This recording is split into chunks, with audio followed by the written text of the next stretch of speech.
Quiero darle la bienvenida cuando son las 4:27 minutos en Quito y en Bogotá a Catalina Botero, es relatora especial para la libertad de expresión de la Comisión Interamericana de Derechos Humanos. Es socia fundadora de la Organización de Justicia, un centro de investigación para los estudios jurídicos y sociales.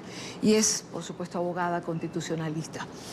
Señora Botero, bienvenida. Gracias por acompañarnos. Gracias a ti por tu invitación, Idania. Caray, ¿por dónde comenzar? Yo quisiera recordarle de alguna manera a nuestra teleaudiencia por qué el presidente Correa, Catalina, quiso terminar con la Comisión Interamericana de los Derechos Humanos. Porque recuerdo múltiples intervenciones del expresidente donde realmente se iba contra la comisión. En una asamblea general de la OEA, a la que no asisten los presidentes, van los cancilleres, en Bolivia, asistió Rafael Correa. En un acto insólito, porque los presidentes no van a las asambleas generales de la OEA. Inauguró la asamblea y durante 1 hora y media se vino en contra de la Comisión Interamericana, pero con una sumatoria de adjetivos indescriptibles, básicamente porque la Comisión Interamericana había tomado la decisión de decretar medidas cautelares para proteger a unas personas cuyos derechos podían estar siendo vulnerados. Se cumplían todos los requisitos para la procedencia de las medidas cautelares. Luego quedó demostrado que eran personas perseguidas por Rafael Correa. Y se decretan las medidas cautelares y Rafael Correa inicia 3 años de una persecución brutal a la Comisión Interamericana de Derechos Humanos y a la Relatoría Especial de Libertad de Expresión. Logramos triunfar, fue muy difícil, pero la Comisión tuvo que reformar su reglamento para disminuir el alcance de las medidas cautelares. O sea, todos 3 años de guerra para que la Comisión no tuviera las facultades que originalmente tenía para proteger a la gente que estaba siendo perseguida.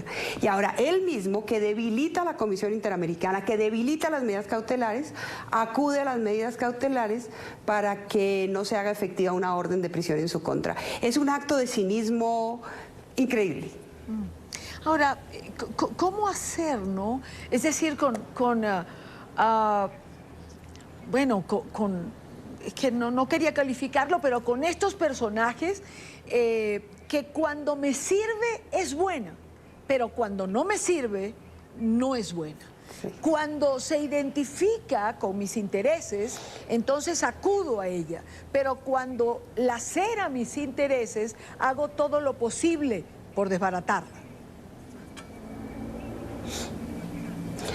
Rafael Correa sostuvo, por ejemplo, que las personas que acudían a la Comisión Interamericana a ejercer sus derechos, porque la Comisión Interamericana surge de un tratado firmado por Ecuador, sí, con una cesión de soberanía, digamos, ahí no hay ninguna imposición internacional, consideraba que eran enemigos del Estado, los trataba como enemigos del Estado. Salía todos los sábados en televisión, en las sabatinas, acusándolos de ser enemigos del Estado. Esta gente fue perseguida, esta gente fue encarcelada, esta gente fue sitiada por seguidores de Correa, y ahora resulta que él es el que acude a los instrumentos internacionales. Por un lado, yo lo que esperaría es que la Comisión Interamericana de Derechos Humanos le aplique todo el rigor del debido proceso, en el mejor sentido de la palabra. Yo creo que el mejor ejemplo que puede dar alguien que cree en los procedimientos de defensa de derechos humanos es que sirven incluso para aquellos que intentaron destruirlos. Entonces, habrá que estudiar la solicitud de Rafael Correa. Yo creo que es improcedente porque la Comisión Interamericana ha dicho de manera reiterada que frente a medidas como la que Rafael Correa espera que se suspendan, no proceden, sí, las medidas cautelares, pero pues esperemos que la Comisión Interamericana haga un estudio razonable de eso. Pero lo que sí está claro es que hay que denunciar la doble moral, que hay que denunciar esa utilización perversa y cínica de instrumentos que fueron creados para proteger los derechos humanos de la gente.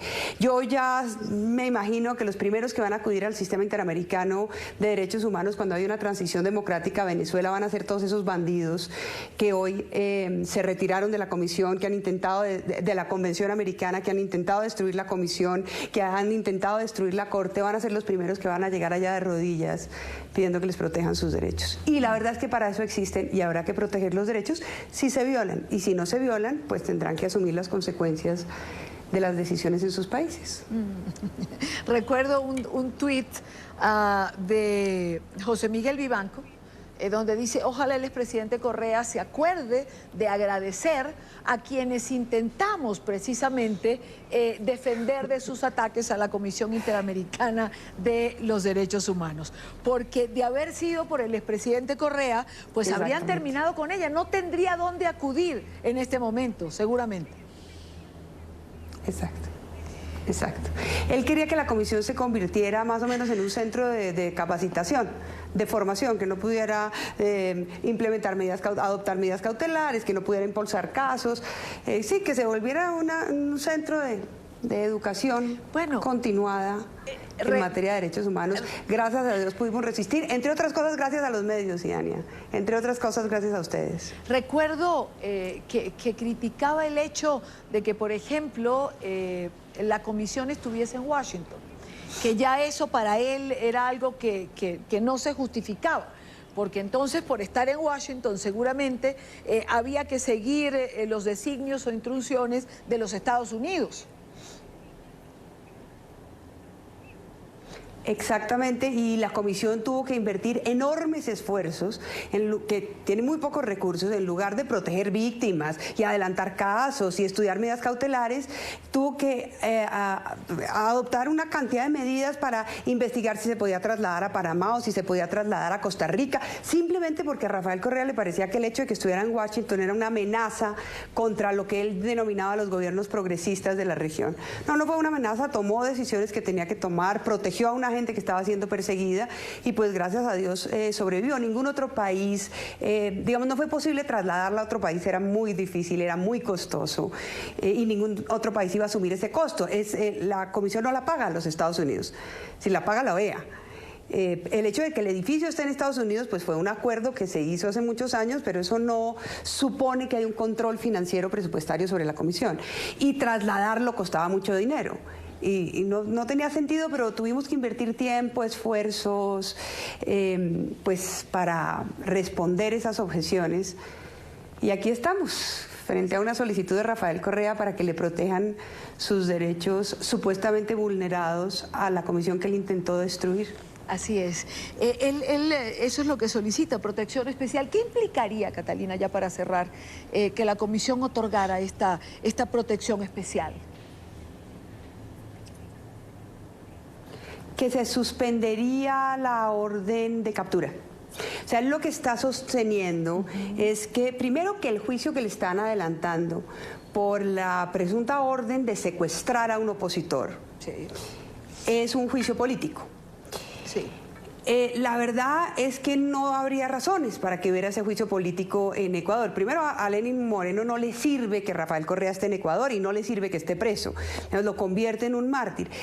Lo que hay son los testimonios de una gente que, como en el caso de Perú, en donde hay un presidente preso, otro presidente solicitado en extradición, otro presidente que fue destituido, como en el caso de Brasil, en donde una presidenta se le aplicó el impeachment, el otro está preso, bueno, como Martinelli, que está en la cárcel en una zona, digamos, de protección, detenido en una cárcel especial, en una casa de detención en Panamá. Pues, ¿qué hacemos? Parece que los presidentes durante una época de la historia de la región cometieron irregularidades, el Poder Judicial está haciendo su tarea y lo más fácil es decir que es una persecución política, y eso es lo que le está diciendo, le está diciendo que es una persecución política. Yo, como te digo, creo que no, porque no veo razones pero para que eso suceda, pero esperaría que le aplicaran todo el rigor del debido proceso, todas las garantías, y que lo juzguen como se juzgaría a cualquier otro ciudadano acusado de un presunto secuestro de un opositor. No me parece raro, además, por el comportamiento que tuvo Rafael Correa, allanamiento de casas de periodistas, otra vez, sitiar a sus enemigos políticos, cerrar las organizaciones con las que no estaba de acuerdo. Pues a mí no me parece exótica la acusación, pero yo creo que todo el mundo tiene derecho a un debido proceso y a las garantías, y nadie es culpable hasta que no sea condenado. Entonces, pues que asista al juicio y veremos qué pasa. Así es, y todo el mundo tiene derecho a tener esas garantías, aún aquellos que atacan la institucionalidad de la Comisión Interamericana de Derechos Humanos en algún momento. Catalina Botero, gracias de verdad por estar con nosotros. Aún aquellos que no le respetaron esas garantías a nadie. Esa es una buena frase para terminar, aún aquellos que no respetaron las garantías de nadie. Gracias, muy buena tarde.